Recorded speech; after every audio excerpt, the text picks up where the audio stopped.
My 5-year-old daughter, Gracie, was lying in a white casket, surrounded by teddy bears and flowers, when my sister Diane leaned into the microphone and said the words that would destroy our family forever.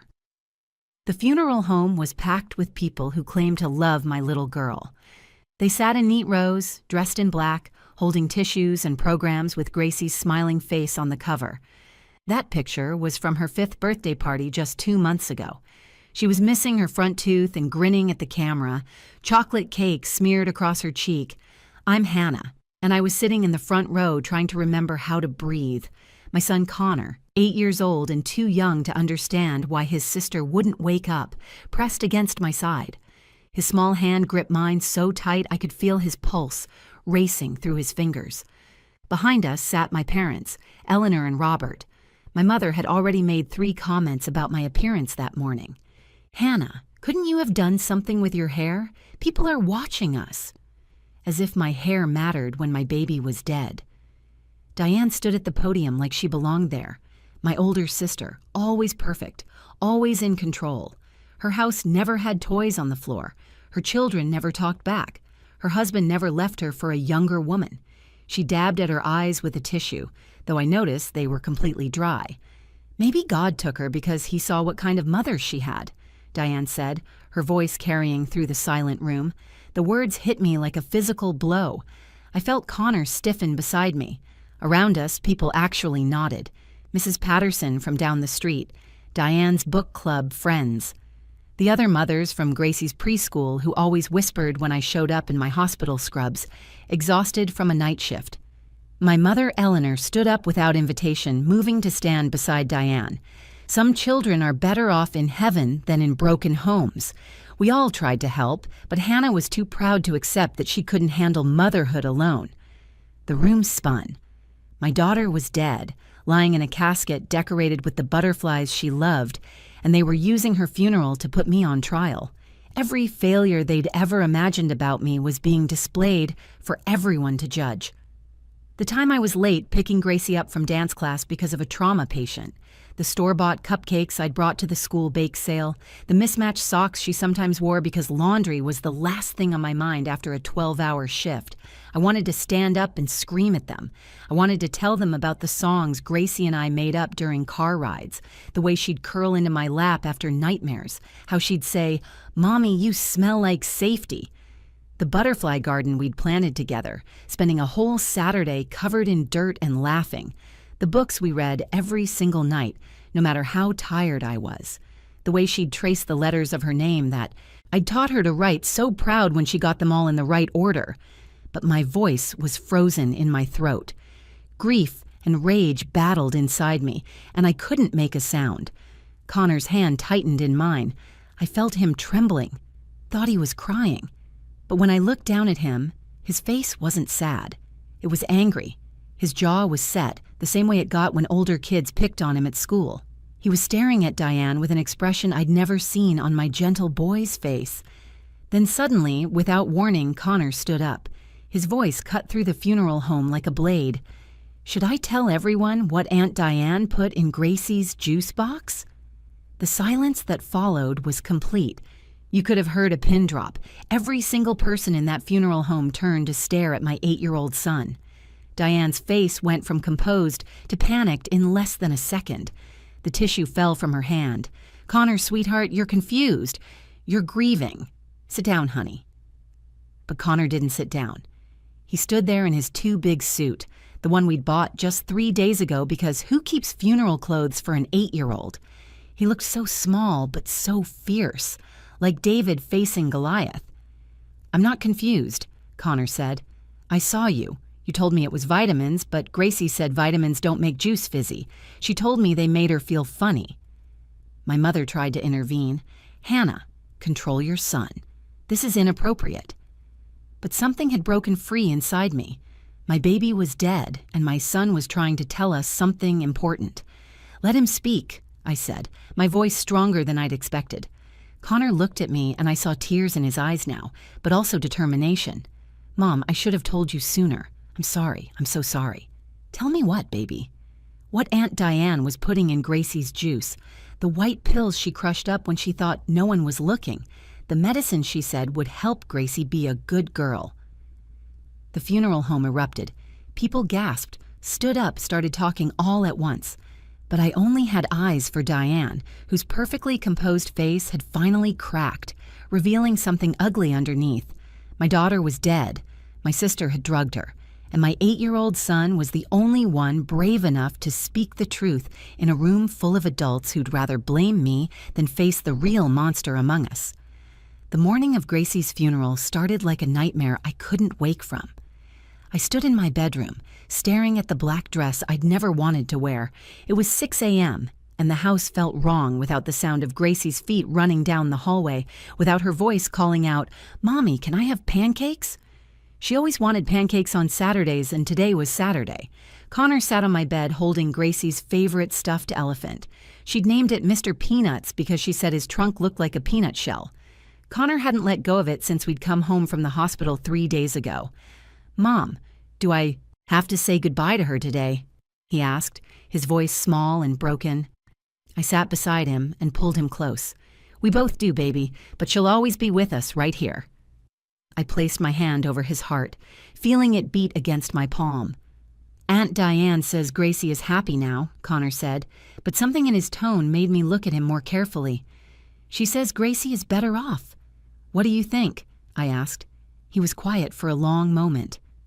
"I think Gracie was already happy. She liked our house. She liked our family, even if we don't have a pool like Aunt Diane." The relationship with my sister had always been complicated. Diane was 4 years older, and she'd done everything right according to our parents' playbook. She married Paul straight out of college, a law degree from Harvard already lined up for him. They bought a house in the suburbs with a 3-car garage and a pool. They had 2 children spaced exactly 3 years apart, both in private school, both taking violin lessons and speaking beginner's Mandarin. I'd taken a different path. Nursing school while working nights at a diner, married my high school sweetheart Tommy, who turned out to love his secretary more than his family, divorced at 29 with 2 kids and a mountain of debt. But I'd fought for my children. I'd worked double shifts to keep our small apartment, then saved enough for a down payment on a tiny 2-bedroom house with a backyard just big enough for Gracie's butterfly garden.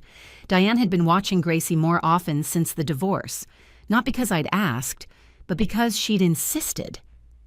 "You're overwhelmed, Hannah," she'd said, showing up at my door with her perfect makeup and designer handbag. "Let me help. That's what family does." My mother, Eleanor, had backed her up, of course. "Diane has experience, Hannah. Her children are thriving. Maybe Gracie could benefit from spending time in a more structured environment." The criticisms were constant, but always wrapped in false concern.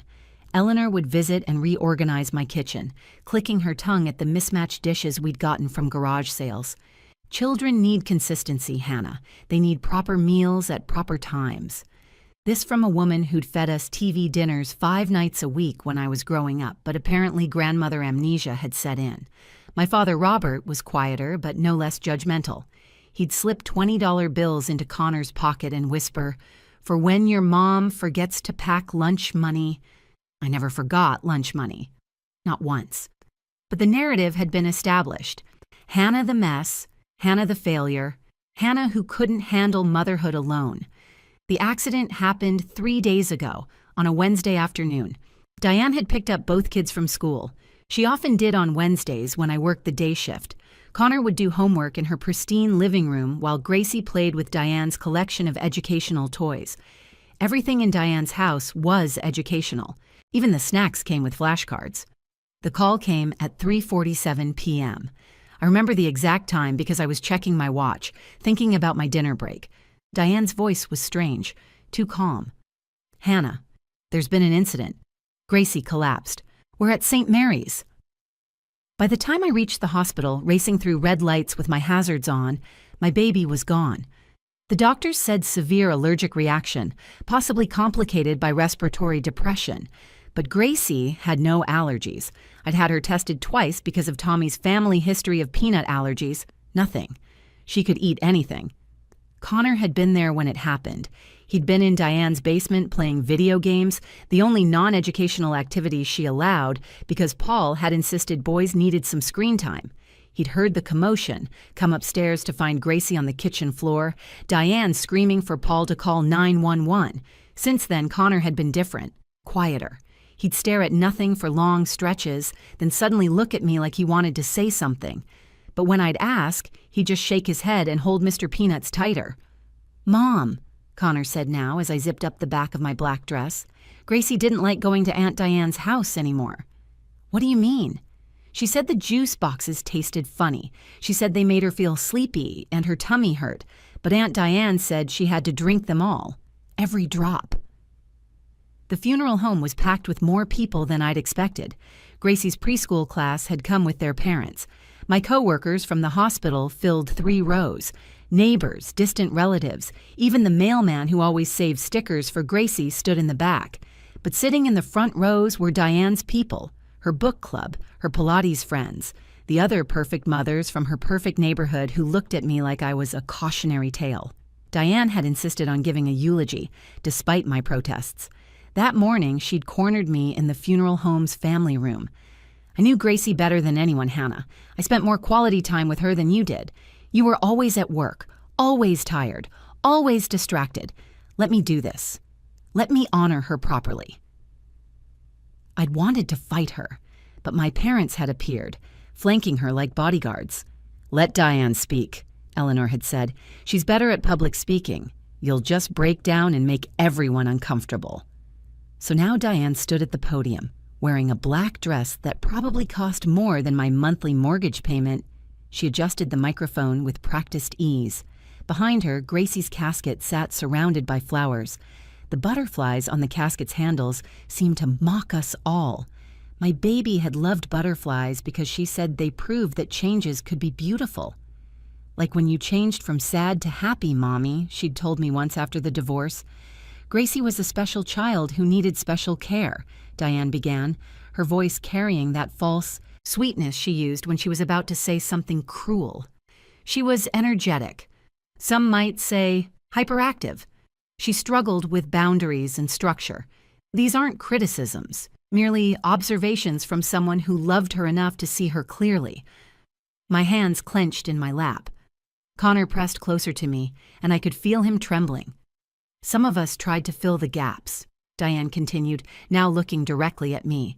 "We tried to give her the stability she craved, the proper nutrition she needed, the attention she deserved. I opened my home to her, gave her consistency, routine, the things children require to thrive." "She's lying," Connor whispered, so quiet only I could hear. "Gracie didn't like the routine. She said Aunt Diane had too many rules." Diane kept going. "We did our best to compensate for the chaos in her life. The irregular schedules, the processed foods, the lack of proper supervision. But sometimes, despite our best efforts to help, tragedy strikes. Perhaps God saw that some situations are simply too broken to fix."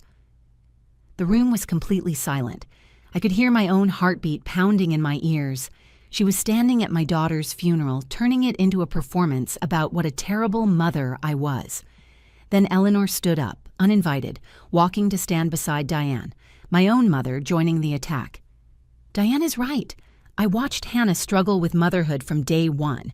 She was overwhelmed when Connor was born, and it only got worse with Gracie. The night shifts at the hospital, feeding the children takeout, letting them stay up past bedtime watching movies instead of reading educational books." She turned to address the crowd like this was some kind of intervention. "We tried to help. We offered to pay for a nanny, but Hannah was too proud. We suggested Gracie might benefit from living with Diane during the school week, just until Hannah got her life together, but she refused. And now look where we are." Several people actually nodded.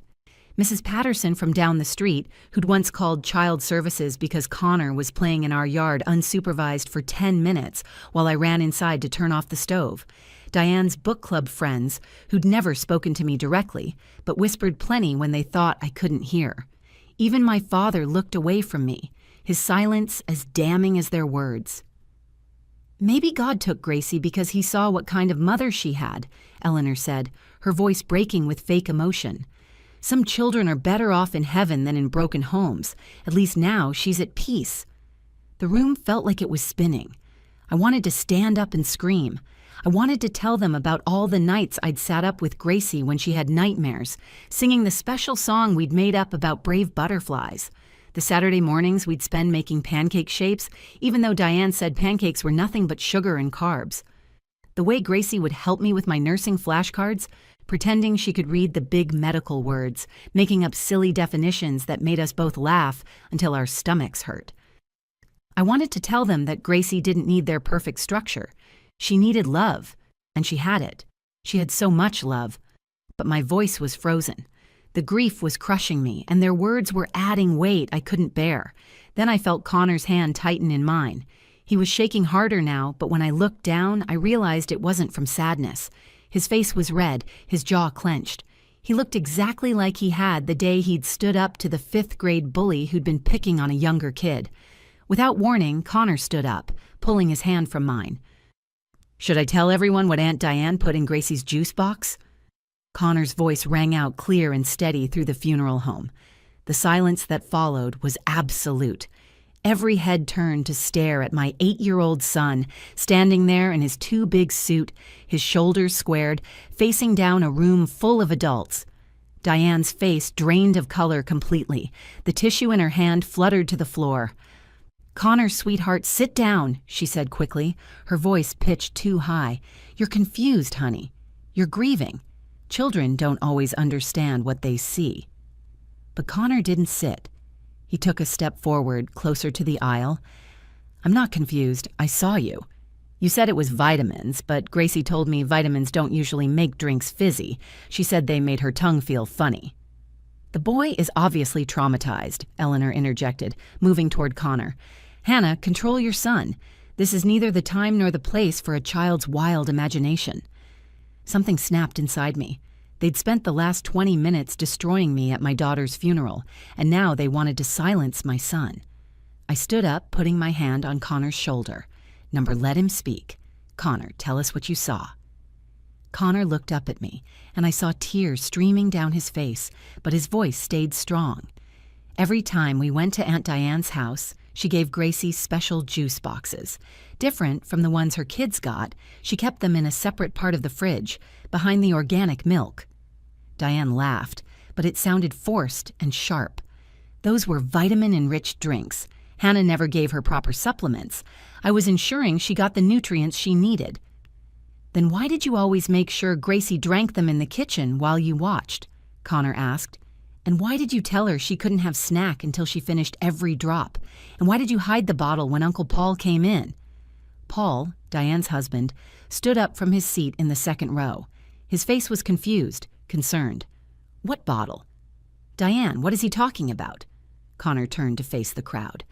"Last Tuesday, when Mom had to work late, I finished my homework early. I went to the kitchen to ask for a snack. Aunt Diane was crushing pills, white pills from a prescription bottle. She mixed them into Gracie's juice box with a tiny funnel. When she saw me, she said they were vitamins and made me promise not to tell Mom because Mom wouldn't understand about proper nutrition." "That's enough," Diane shouted. "He's making things up. Children have wild imaginations when they're grieving." But Connor kept going. "Gracie didn't like those juice boxes. She told me they made her sleepy and her tummy hurt. Sometimes she could barely stay awake for dinner. Aunt Diane said she was just tired from playing, but Gracie hadn't been playing. She'd been sitting on the couch for hours, too dizzy to move." Dr. Morrison, Gracie's pediatrician, stood up from his seat in the 5th row. "Connor, this is very important. Did your aunt give Gracie anything else? Any other medicine?" Connor nodded. "Benadryl. She said it was for Gracie's sniffles, but Gracie didn't have sniffles. She gave it to her every time, right before the juice box." The doctor's face went pale. "What kind of pills were they?" "The white ones. Did you see the bottle?" The label said Xanax. I remember because it sounds like Xavier from X-Men. Gasps rippled through the funeral home. People were standing now, voices rising.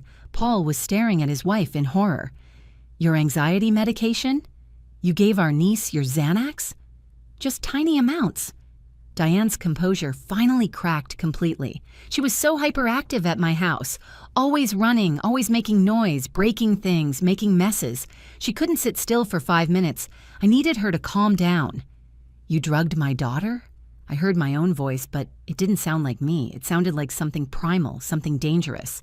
You drugged my 5-year-old baby because she was acting like a normal child? It was harmless, Diane insisted, backing away from the podium. Just enough to keep her manageable. Other mothers do it all the time. Ask anyone with an ADH kid. Dr. Morrison's voice cut through the chaos.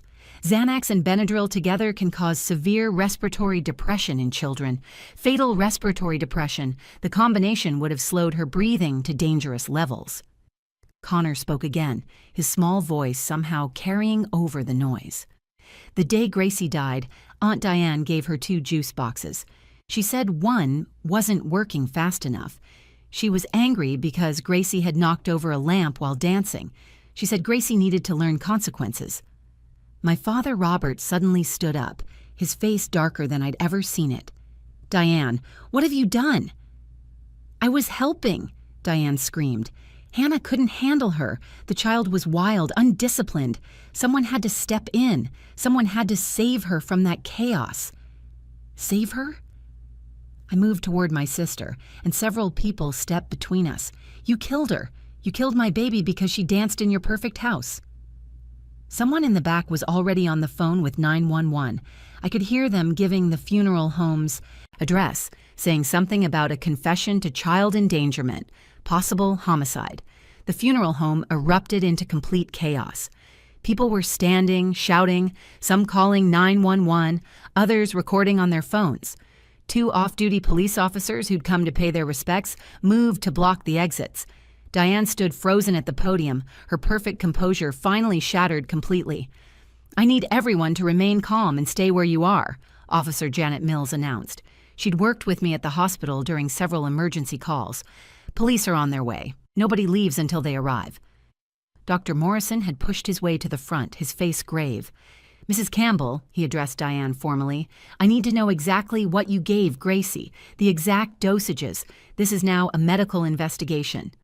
"I want a lawyer," Diane said, her voice shaking. "I'm not saying anything without a lawyer." "You just confessed in front of 200 witnesses," Paul said, his voice hollow with shock. "My God, Diane, our children. Have you been drugging our children too?" Diane turned on him. "Our children don't need it. They're well behaved. They know how to sit still, how to be quiet when adults are talking. Gracie was different. She was uncontrollable." "She was 5 years old," I screamed. And this time, no one held me back. She was a perfectly normal 5-year-old girl who liked to dance and sing and play. That's what children do. Connor tugged on my dress. "Mom, there's more." His voice was quiet but determined. I took pictures. The room went silent again. Even Diane stopped trying to defend herself. "What pictures, baby?" I knelt down to his level. He pulled out his phone, the old one I'd given him for emergencies. After I saw Aunt Diane with the pills, I felt weird about it. So the next time we went over, I took pictures of the bottles when she went to the bathroom, and I took a video of her putting the pills in Gracie's juice. Officer Mills gently took the phone from Connor. As she scrolled through, her expression grew increasingly grim. "Connor, you're a very brave and smart young man. These are dated from 2 weeks ago. This has been going on for a while." 3 months, Connor said. "It started 3 months ago. That's when Gracie began saying she didn't want to go to Aunt Diane's house. She said the juice boxes were yucky and made her feel sick." Eleanor collapsed into a chair, sobbing. "We didn't know, Robert, we didn't know." "But you supported her," I said, turning to my parents. "You stood at my daughter's funeral and blamed me while her killer gave the eulogy. You said she was better off dead than with me as her mother." "We thought we were helping," Robert said, his voice broken. "We thought Diane knew best. She always seemed to have everything together." "Everything together?" I laughed, but there was no humor in it. "She murdered my child because Gracie knocked over a lamp, because she danced, because she laughed too loud, because she was alive." The police arrived then, 6 officers entering the funeral home. The lead detective, a woman named Sarah Chen, took charge immediately. "I need everyone who witnessed the confession to remain. We'll be taking statements." As they read Diane her rights, she kept repeating, "I was trying to help. She needed discipline. Hannah couldn't handle her. I was saving her." "Saving her from what?" Detective Chen asked. "From being a child?" "From becoming like Hannah," Diane spat. Divorced, struggling, working all hours, barely keeping it together. I was giving Gracie a chance at a better life. No, Connor said, his young voice cutting through everything. You were killing her slowly because she reminded you that life isn't perfect. Gracie was happy. She loved Mom. She loved our little house. She loved our family exactly how it was. He walked over to Gracie's casket, placing Mr. Peanuts inside with her. She used to tell me that Aunt Diane's house felt like a museum where you couldn't touch anything. She said our house felt like home. She said Mom's hugs were better than all of Aunt Diane's fancy toys. Paul approached me as the police led Diane away in handcuffs. Hannah, I swear I didn't know. If I had even suspected something like this was happening under my roof, I would have stopped it immediately. I believed him. Paul had always been kind but oblivious, too buried in his work to see what his wife was becoming. Your children, Paul. You need to check if she was medicating them too. His face went white. Oh God, they've been so quiet lately, so compliant. I thought they were just growing up. Dr. Morrison stepped forward. Bring them to the hospital immediately. We need to run toxicology screens. As the funeral home slowly emptied, only family and investigators remaining, I stood by Gracie's casket. The funeral was ruined, but somehow that felt appropriate. Gracie wouldn't have wanted a formal, quiet ceremony anyway. She would have wanted truth, even if it came with chaos. Connor stood beside me. Mom, I'm sorry I didn't tell you sooner. I was scared Aunt Diane would say I was lying. She always said you wouldn't believe me because you were too stressed to think clearly. I pulled him close. You saved other children today, Connor. You were braver than all the adults in this room. Gracie would be so proud of you. 6 months later, Connor and I stood in Gracie's butterfly garden. The monarchs were migrating through, filling our small backyard with orange and black wings. We'd expanded the garden after the funeral, and neighbors had donated plants and butterfly houses. It had become a neighborhood project, with children coming by to help water and watch the caterpillars transform. Diane was serving 15 years for involuntary manslaughter.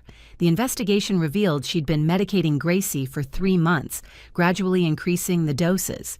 They found a journal where she'd documented Gracie's behavioral improvements after each drugging.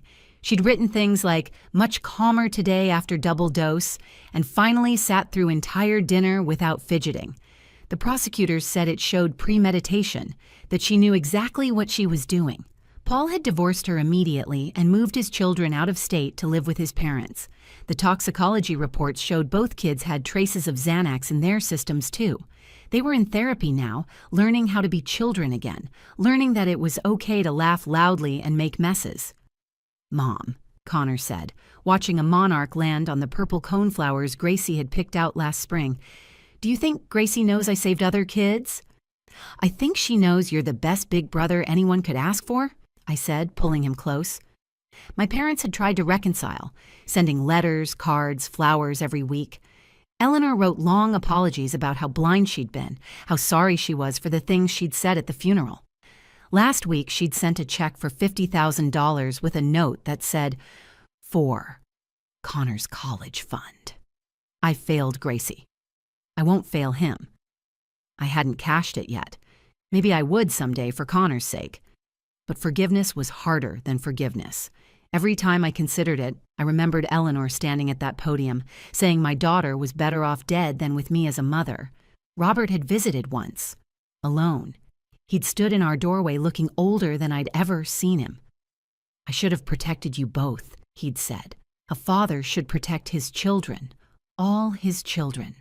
I failed you, and I failed Gracie. I'd let him see Connor for an hour, small steps. The truth about Gracie's death had spread through our community like wildfire. The mothers who'd judged me, who'd whispered about my parenting, now approached me with guilty apologies. Mrs. Patterson had broken down crying in the grocery store, begging my forgiveness for calling child services that time. I told her I forgave her, but I still switched grocery stores. My coworkers at the hospital had rallied around us. They'd created a fund for Connor's therapy and covered all my shifts during the trial. Dr. Morrison had testified as an expert witness, explaining how the combination of medications had slowly poisoned my baby. He'd cried on the stand, apologizing for not catching the symptoms during Gracie's last checkup. Nobody could have known, I'd told him later. She presented as a sleepy child. Diane made sure of that. Connor had become something of a hero at school, the boy who'd stood up to adults, who'd saved other children from a dangerous person. But he didn't want the attention, he just wanted his sister back. "Mom," he said now, as we sat on the bench we'd installed by the garden, "I've been thinking about what Gracie would say about all this." "What do you think she'd say?" "I think she'd be mad that Aunt Diane tried to change her. She liked being loud and silly, remember? When she said she wanted to be a butterfly tornado when she grew up?" I laughed, really laughed, for the first time in months. "She said she'd spin around so fast she'd create a storm of butterflies wherever she went." "She kind of did," Connor said, gesturing at the garden full of butterflies, "just differently than she planned." We sat there quietly, watching the monarchs dance in the afternoon sun. The truth had been ugly and painful, but it had also freed us. Gracie's death wasn't my failure as a mother. It wasn't because I worked too much, or bought store-bought cupcakes, or let her wear mismatched socks. It was because someone who claimed to love her had loved control more. A little girl from down the street ran into the yard chasing a butterfly. Her mother started to call her back, then stopped, letting her child be joyful and free. That was Gracie's real legacy. Every parent in our neighborhood now let their children be a little louder, a little messier, a little more alive. "Mom," Connor said, taking my hand, "you were the best mom for Gracie. You let her be herself. That's what she loved most." And for the first time since that horrible day, I truly believed it. Gracie had been perfectly imperfect, wonderfully wild, beautifully herself, and I'd loved her exactly as she was. That was the truth that mattered, the only truth that would last. Thank you for watching this story. If it touched your heart or reminded you to cherish the wild, wonderful children in your life, please share it with someone who needs to hear it. Leave a comment below about how you let children be children, and don't forget to subscribe to our channel for more powerful, true stories that need to be told. Remember, sometimes the most perfect thing about a child is their beautiful imperfection.